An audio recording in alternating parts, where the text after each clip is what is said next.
구독과 좋아요는 저에게 모두 다 큰 힘이 됩니다.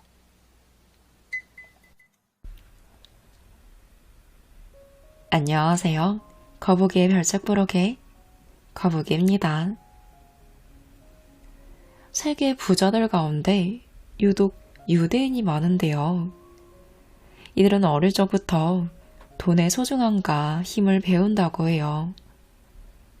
돈을 벌려면 가난해도 부자의 줄에 서라고 유대인들은 말합니다. 그렇다면 유대인들은 어떤 힘이 있길래 수많은 절망 가운데 희망을 잃지 않고 운명을 바꿀 수 있었는지 이들의 지혜를 함께 엿보러 가볼게요. 어느 날 마을 사람들이 더 이상 자신을 존경하지 않는다는 사실을 깨달은 랍비가 있었어요. 그는 마음이 힘들고 괴로웠지만 어떻게 해야 할지 몰라서 고민에 빠졌습니다. 그러던 그는 십계명에서 이런 구절을 보게 돼요. 도적질 하지 말라. 그는 다른 사람이 가진 물건을 훔치는 것뿐만 아니라 랍비 자신에게서 자신감과 좋은 점을 훔치려 했던 마음도 나쁘다는 생각을 했어요. 그리고 또 한 가지 사실을 깨닫습니다. 결국 랍비 자신이 스스로 아끼고 사랑하지 않았기 때문에 마을 사람들도 자신을 존경하지 않았다는 사실입니다. 나 자신이 가지고 있는 단점만 보고 자신감을 잃어간 탓에 마을 사람들도 그를 하찮게 대했던 거죠. 때론 나에 대한 컴플렉스만 보일 때가 있어요. 저는 얼마 전에 중요한 약속이 있었어요.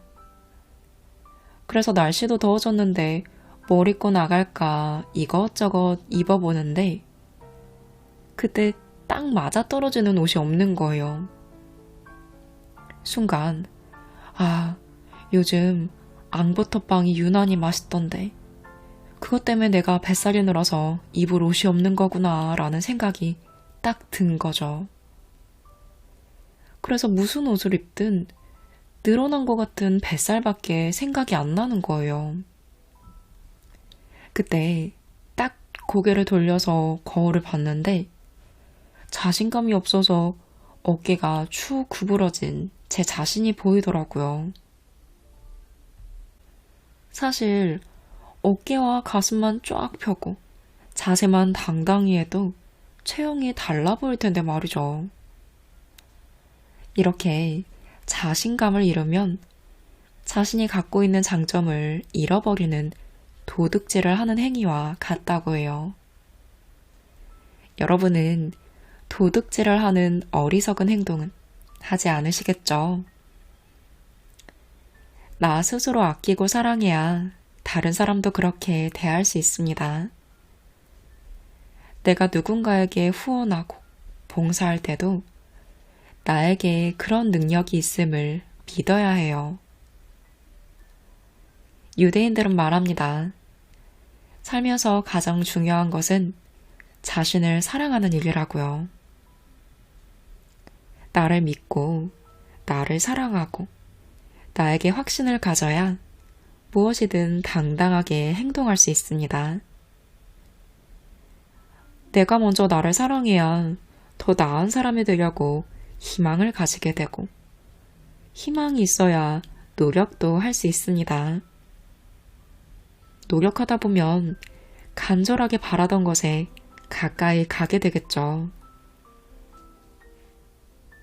그리고 그것을 이루고 나면 자신감이 넘치게 됩니다. 스스로를 아끼는 사람은 행동이 당당하고 도전하려는 용기가 가득합니다. 그것은 모두 강한 자신감에서 출발합니다. 그렇다면 자신감은 어디에서 나오는 걸까요? 어떻게 해야 나 자신을 믿을 수 있을까요? 미래에 대한 희망이 없어도 자신감이 생길까요? 지금보다 더 나아지려는 노력을 기울이지 않아도 자신감이 생길까요? 아들 넷을 둔 한 노인이 있었어요. 그는 아들 모두가 행복하게 잘 살기를 늘 바랬죠. 그래서 아들들을 불러놓고 숙제 하나를 내줍니다. 봄, 여름, 가을, 겨울에 배나무 한 그루를 관찰한 뒤 자신이 보고 느낀 점을 함께 나누는 것이었어요. 물론 내 아들은 각각 다른 계절의 배나무를 보았으니 느낀 점도 다 제각각이었죠. 막내 아들의 느낀 점까지 듣고 난 노인은 아들들 앞에서 이렇게 말합니다. 너희가 각자 본 배나무의 모습은 한 계절만의 모습에 불과하단다. 그리고 배나무는 계절마다 모습이 다르지. 우리가 살아가면서 의기소침해지고 실패할 때도 있지만 즐겁고 행복할 때도 있는 것과 같은 이치야. 나무는 언제나 똑같은 나무이지만 계절은 늘 바뀐단다. 사람도 마찬가지여서 언제나 똑같은 우리이지만 마음이 시도 때도 없이 바뀌는 것과 같지. 아들들은 아버지의 말을 듣고 크게 고개를 끄덕입니다. 그리고 그것이 자신들에게 남기는 아버지의 마지막 교훈이라는 사실도 깨달았습니다. 이 노인은 내 아들이 살아가면서 일시적으로 일이 잘 풀리지 않는다고 주저앉거나 반대로 갑자기 일이 잘 풀린다고 해서 초심을 잃고 오만해지지 않는 등 이런 인생의 희로애락을 능동적으로 받아들이고 대응하기를 원했던 거예요. 인생은 마치 대자연의 사계절과도 같아서 만물이 소생하는 봄과 초록의 잎이 무성한 여름이 있고 열매가 풍성히 맺히는 가을과 잎이 시들어 떨어지는 겨울이 있습니다. 자신감은 내 마음속의 희망에서 싹튼다고 해요. 내가 꿈을 갖고 희망을 가진다면 든든한 자신감을 갖게 됩니다. 나에게 희망이 있어야 자신감이 생기고 자신감이 생겨야 도전하는 용기도 생기겠죠. 즉, 자신감의 원천은 희망인 거예요. 봄의 싱그러움과 여름의 찬란함, 가을의 풍성한 수확을 안으려면 겨울의 혹독함을 견뎌 꼭 이겨내세요. 일시적인 고통 때문에 미래에 대한 희망을 포기하지 마세요. 아무리 힘들어도 가슴 깊은 곳에 희망을 간직해야 묵묵히 나만의 길을 걸어갈 수 있고 칠흑같이 어두운 곳에서도 길을 계속 더듬어 나갈 수 있으며 마음속에 간직한 목표를 향해 한 걸음 두 걸음 씩씩하게 나아갈 수 있습니다. 맞아요. 이 이야기처럼 배나무는 계절마다 모습이 다 다르죠. 우리가 살아가면서 실패하고 좌절할 때도 있지만 즐겁고 행복할 때도 있는 것과 같은 이치입니다. 나무는 언제나 똑같은 나무이지만 늘 계절은 바뀝니다. 사람도 마찬가지 아닐까요? 우리는 언제나 똑같지만 마음은 시도 때도 없이 바뀌니까요. 지혜롭고 이성적인 사람은 부정적인 감정에 결코 휘말리지 않습니다. 부정적인 감정은 에너지를 낭비하게 만들고 스스로 우울하게 하고 심하면 건강까지 해칩니다. 그러니 안 좋은 감정이 밀려오면 좋아하는 일을 하며 천천히 밀어내세요. 이게 힘드시다면 저와 함께 해보셔도 좋겠죠. 제 영상 들으시면서 이 내용에 충실하다 보면 좀 더 수월하시지 않을까요? 그리고 자신을 믿으세요. 어차피 마지막에 웃는 사람은 나니까요. 자신을 믿으면서 마인드 컨트롤을 해보세요. 흔들리지 않는 희망이 있어야 뜨거운 열정과 포기하지 않는 끈기를 가질 수 있고 창의력도 샘솟습니다. 그리고 이렇게 생겨나는 창의력은 인생의 기적을 부릅니다. 사실 이 말이 조금은 뻔한 말로 들릴 수 있어요. 근데 저는 이 말에 진짜 공감해요. 예전에 저도 잠시 꿈을 잃어버리고 살았었어요. 우리 모두 어릴 땐 분명한 꿈이 있잖아요.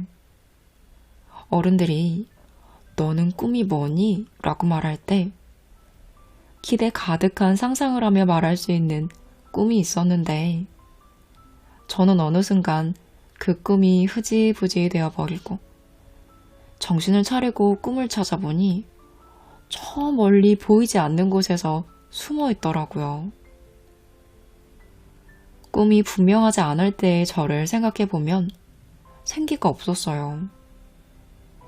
마치 빛을 잃어버린 영혼이 둥둥 떠다니는 느낌이랄까요? 근데 내가 이루고 싶은 분명한 꿈이 있고 그에 대한 희망이 있으니까 풍기는 에너지 자체가 달라지더라고요. 눈빛도 또랑또랑하고 빛이 나는 것 같다는 소리도 가끔 듣곤 하거든요. 눈이 막 엄청 예뻐서 빛난다기보다는 레이저처럼 나오는 그런 빛이 아니라 활기가 넘치는 눈빛이 된달까요? 이런 미래에 대한 멋진 풍경을 그리고 싶다면 유대인처럼 언제나 희망을 품고 때로는 평탄하지만 때로는 울퉁불퉁한 언덕이 있는 인생의 길을 뚜벅뚜벅 걸어가 보세요. 꿈은 이상일 수 있지만 마음 먹기에 따라 현실이 된다는 사실. 우리 구독자님들은 너무나 잘 아시겠죠? 예기치 못한 일을 현실에서 마주하더라도 희망을 포기하지 마세요. 가슴 속에 희망을 품고 있어야 고난을 극복하고 꿈에 그리던 성공신화의 주인공이 됩니다. 여러분, 기적을 만들고 싶으신가요? 그렇다면 사는 대로 생각하지 말고 생각대로 살아야 합니다. 탈무드는 기적을 소망하라. 그러나 기적에 의존하지는 마라 라고 말합니다. 우리가 말하는 기적이란 무엇일까요? 여러분, 기적은 뭐라고 생각하세요? 기적이란 내 힘으로는 도저히 불가능하다고 생각하는 것들이 이루어지는 것입니다. 아인슈타인은 기적을 이렇게 표현했어요. 인생을 살아가는 데는 오직 두 가지 방법밖에 없다. 하나는 아무것도 기적이 아닌 것처럼, 다른 하나는 모든 것이 기적인 것처럼 살아가는 것이다. 맞아요. 적어도 하늘을 날고 무기를 걷는 것은 기적이 아닙니다. 이루고 싶어 안달해도 이루어지지 않아요. 기적은 지극히 평범하고 편안한 우리의 일상입니다. 6개월 시한부 선고를 받은 암 환자가 5년이 지나도록 여전히 살아있는 것도 기적이고, 반에서 맨날 꼴등만 하던 아이가 1등을 한다면 그것도 기적입니다. 다리를 다쳐 걷지 못하다가 파스도 붙여보고 물리치료도 받아 다시 예전으로 돌아가 건강하게 걷게 된다면 그것도 바로 기적인 거예요. 기적이란 것은 지극히 편안하고 행복한 일상을 마주하는 것입니다. 몸이 아픈 데가 없고 가족들과 맛있는 음식을 함께 먹을 수 있고 보기만 해도 풍성한 보름달을 보고 감사를 말하며 편안하고 행복한 마음이 든다면 그것이 바로 기적인 것입니다. 기적의 삶을 살다 간 사람이라고 한다면 작가 겸 사회사업가로 살다 간 헬렌 켈러를 빼놓을 수 없겠죠. 보지도 듣지도 말하지도 못하는 중복장애인 헬렌 켈러에게는 꿈이 있었어요. 그녀는 사흘만 볼 수 있다면 이란 책에서 이렇게 말했습니다. 만일 내가 사흘 동안 볼 수 있다면 첫날은 나를 가르쳐준 설리번 선생님의 얼굴을 오랫동안 바라보고 산으로 가서 아름다운 꽃과 풀을 볼 거예요. 둘째 날엔 아침 일찍 일어나 먼동이 트는 모습을 보고 밤에는 영롱하게 빛나는 별을 보고 싶어요. 마지막 날엔 큰 길로 나가 부지런히 출근하는 사람들의 활기찬 표정을 보고 싶어요. 그리고 아름다운 영화를 보고 집으로 돌아와 사흘간 눈을 뜨게 해주신 하느님께 감사의 기도를 드리고 싶네요. 어느 날 헬렌 켈러에게 사람들이 이렇게 물어요. 맹인으로 태어나는 것보다 더 불행한 것이 있냐 하고요. 그러자 시련은 있지만 꿈이 없는 것이라고 그녀는 주저없이 말했습니다. 그는 할 수 없는 것보다 할 수 있는 것을 보는 사람이었어요. 내가 잘할 수 있는 3000가지의 장점을 찾아낼 수 있어요. 라고 당당히 말합니다. 그녀는 나아가 다음과 같은 말로 당당한 자신감을 늘 주문했어요. 절대로 고개를 떨구지 마세요. 고개를 치켜들고 세상을 똑바로 바라보세요.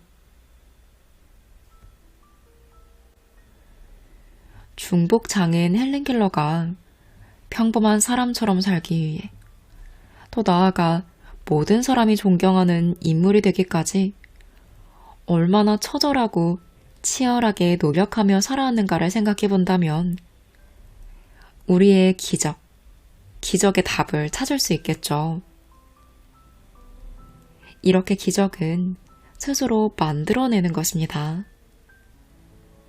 없던 길을 만들어내는 것처럼 내가 간절히 바라는 것들을 하나씩 새롭게 창조하는 거예요. 기적은 대단한 것이 아닙니다. 기적이란 것은 최고의 평범한 일상을 살아가는 것이기에 노력의 선물이기도 하죠. 우리가 하는 소소한 노력들이 어우러져 편안하고 행복한 기적을 만드는 것입니다. 어떠한 정성도 들이지 않는다면 편안하고 행복한 일상을 만날 수 없겠죠. 지금 사는 게 너무 힘들어 기적 같은 일상을 만나고 싶다면 의욕적으로 도전하고 열정을 다하는 마음 자세가 중요합니다. 언제 어디서 올지 모를 기적 같은 기회를 잡기 위해서는 마음의 준비를 늘 해야 합니다. 준비된 것이 없다면 모처럼 다가온 기회도 놓치기 쉽겠죠. 기회다 싶으면 무슨 일이든 죽을 힘을 다해 도전해야 합니다. 탈무드의 명언처럼 우두커니 앉아서 기적만 바래서는 안 됩니다.